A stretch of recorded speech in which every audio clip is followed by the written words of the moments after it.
السلام علیکم ورحمت الله وبرکاته. امید ده چې ټول به روغ جوړ او خوشحاله یو او د صحت په جامه به رب مو خوشحاله لره. یو محترم ورور تپوس کړی دی، دی و چې زمونږ کلي کې یو مشر بابا دی، هغه بانګ وایي، او چې کله هغه بانګ شروع کړي نو کلي کې یو سپي دی، هغه ورپسې غاپي چې آیا دی بابا کې څه چل دی یا داسې څه وجه کیدی شي چې مطلب دی کله بانګ وایي نو مطلب دا سپي غاپي ورپسې. نو محترمه داسې څه چل نشته د څه د سپیروالي یا داسې د بل څه یا نه مشر کې څه چل شته. پیغمبر علیه السلام مبارک حدیث دی چې کله بانګ ویلی کېږي نو دا شیطان تخت ډېر لرې تښتي، غوږونو کې ګوتې کېږي او څه اوازونه اچي، مطلب چې یاره دا اذان زه نه اورم. نو چې کله دی منډه وایي نو دا ځناور نه وي، دی ته دا ښکاري.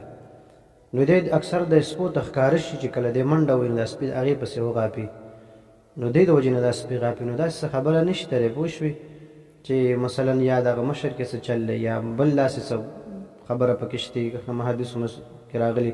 نه نه هېڅ نشته، بس صرف واحد همدغه مسله ده دی کې چې کله د بانګ ویلی کېږي او کوم ځای کې کوم سپی غاپي نو همدغه وجه چې دا شیطان ډېر لرې تښتي.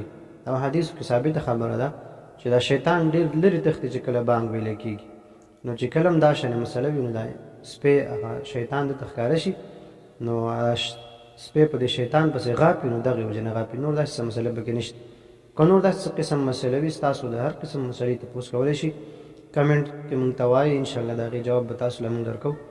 او چې هر قسم دیني شرعي مسله وي نو د هغې به انشاءالله قرآن و حدیثونه دلیل سره تاسو ته انشاءالله د هغې مسلې جواب میلاویږي. السلام علیکم ورحمت الله.